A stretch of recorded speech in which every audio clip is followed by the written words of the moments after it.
এক বাঘ ছিল ক্ষুধার্ত। ক্ষুধার্ত বাঘ অনেকদিন ক্ষুধা, খাবার কিছু পায় নাই। হঠাৎ করে দেখলো ভেড়ার একটা পাল, একটা ভেড়াকে টার্গেট করে বাঘ ছুটতে যাবে, তখন দেখলো ভেড়ার পালের মধ্যে একটা বাঘের বাচ্চা ভ্যা ভ্যা করে সেও দৌড়াচ্ছে। বাঘ চিন্তা করলো, আমার স্বগোত্রীয় বাঘের বাচ্চা ভেড়ার সাথে দৌড়ায়, একে আশ্চর্য কথা। ওর ক্ষুধা টুধা মিটে গেছে, ভেড়ারে টার্গেট বাদ দিয়া বাঘের বাচ্চারে টার্গেট করছে। দৌড়াই গিয়ে ওর ধরছে, চাপিয়া চাপিয়া ধরে কামড়াইয়া নিয়ে আসছে জঙ্গলের মধ্যে। বাঘে বিড়ালে শিয়ালে তার বাচ্চা কামড়ায় আনে, দেখছেন না?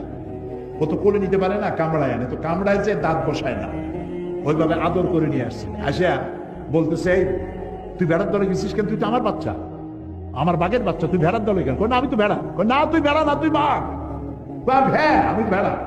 মানে ছোট্ট অবস্থায় এর একজন লোক শিকার করতে গিয়ে পাইছিল, আনিয়া ভেড়ার মধ্যে প্রতিপালন করেছে। ভেড়ার দুধ খাইয়া বড় হয়েছে। ভেড়ার গুঁতা খায় আর বলে যে আল্লাহ এত গুঁতা খাই আমি। ও যে বাঘ তা তো বোঝে না, ওরে বিশ্বাসই করাতে পারতেছে না বাঘ যে তুই বাঘ। সে কয় না আমি ভেড়া। আচ্ছা, এরপর একটা কুয়ার কাছে নিছে, যাইয়া কুয়ার কাছে কি বলে, আচ্ছা টাকা তো পানির দিকে তাকা। তো তাকাইছে, কেউ দেখতো তো আমার ছবি আর তোর ছবি পড়ছে না পানির মধ্যে? তা তো পড়ছে। দাঁতগুলো বাইর কর, তোর দাঁত আর আমার দাঁত ধারালা দাঁত কিনা? তা তো ধারালা দাঁত। আমার চোখ আর তোর চোখ দুটো বড় কিনা? তা তো বড়। আমার গাছ যেমন হলুদ আর কালো ডোরা ডোরা আছে, তোর গাছে না ওরকম বাংলা লিঙ্কের মতো আছে। তোর নখর বাইর কর, এই খাবার মধ্যে নখ আছে, বাইর কর।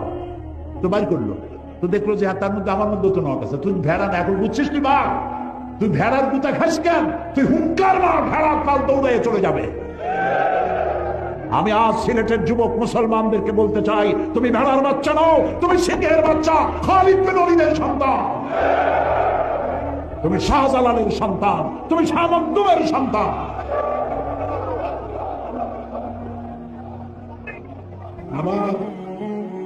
আবার তুমি জাগ্রত হও মুসলমান।